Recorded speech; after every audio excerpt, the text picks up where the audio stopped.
When we think about modern warfare, what comes to mind? Probably satellites, right? Jets, drones. We always look up. But what if the real game changers, the biggest threats, aren't in the sky at all? That's what we're digging into today, the hidden battlefields of unconventional warfare. And some of these threats, well, they're so small you literally can't see them. Just try to picture this. A battlefield where the weapons aren't bullets or missiles, but swarms of insects. And each one is carrying a deadly payload. Or they're hidden deep, deep beneath our feet. I mean, can you imagine an entire army command center running from a 500-kilometer-long underground maze? It's a labyrinth, completely shielded from all that high-tech warfare going on right up on the surface. So here's the game plan for today. We're going to start with the whole idea of the unseen battlefield, then dive into warfare with insects and then the subterranean shield. After that, we'll get into a real-world case study, Gaza's metro network. We'll also look at how you even begin to detect these hidden enemies, and we'll wrap it all up with a summary and a final question to think about. All right, let's jump right in.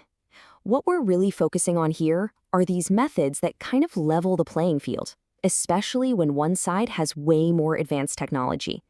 It forces you to look at conflict through a totally different lens. Okay, first on the list is something, well, it's pretty out there. It's one of the most unusual forms of biological warfare you can imagine, using insects as actual weapons. The official term for this is entomological warfare, or just EW for short. So what does that even mean, to weaponize insects? Basically, it's this super specific type of biological warfare, where you take an insect and you turn it into one of two things. Either it becomes the delivery system for a disease, or the insect is the weapon itself.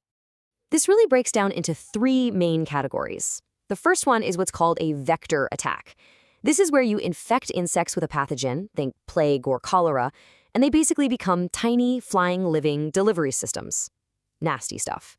Then you've got the agricultural strike. This is all about going after an enemy's food supply. You just unleash pests to wipe out their crops, which can cause famine and massive instability. And finally, there's the direct attack. This is simpler, but still effective. You just use naturally aggressive insects, like bees or wasps, to harass, disorient, and just generally cause problems for enemy troops. Now, here's the really crucial part. There's something called the Biological Weapons Convention, and it's pretty clear. Any biological research has to be for peaceful purposes. So that means developing entomological warfare isn't just a scary idea. It's a direct violation of international law. Full stop.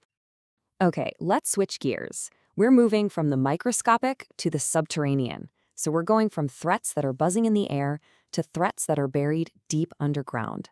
We're going to explore the tactics of tunnel warfare, which are ancient, by the way, but have become incredibly sophisticated.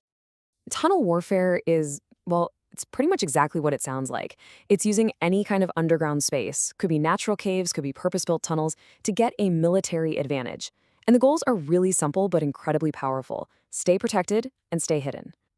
And you can really see the two sides of the coin here. Defensively, tunnels are perfect.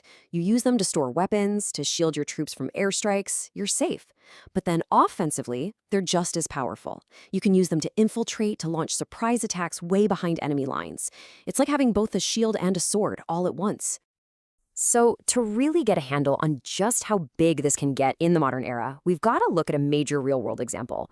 I'm talking about the massive tunnel network under the Gaza Strip. It's so extensive, it's often called the Metro. And the sheer scale of this thing it's just staggering. The estimated length is around 500 kilometers. Think about that. That is a massive, hidden city designed to operate completely separate from everything happening on the surface. And we're not talking about shallow trenches here. These tunnels are deep. They're typically sitting 20 to 30 meters below ground. I mean, at that depth, you're pretty well protected from a lot of bombs, and it's incredibly hard to detect you from the surface. The level of sophistication here is just wow. A lot of these tunnels are about 2 meters high, 1 meter wide. They're reinforced with concrete. They've got lights, electricity, even tracks for moving supplies around.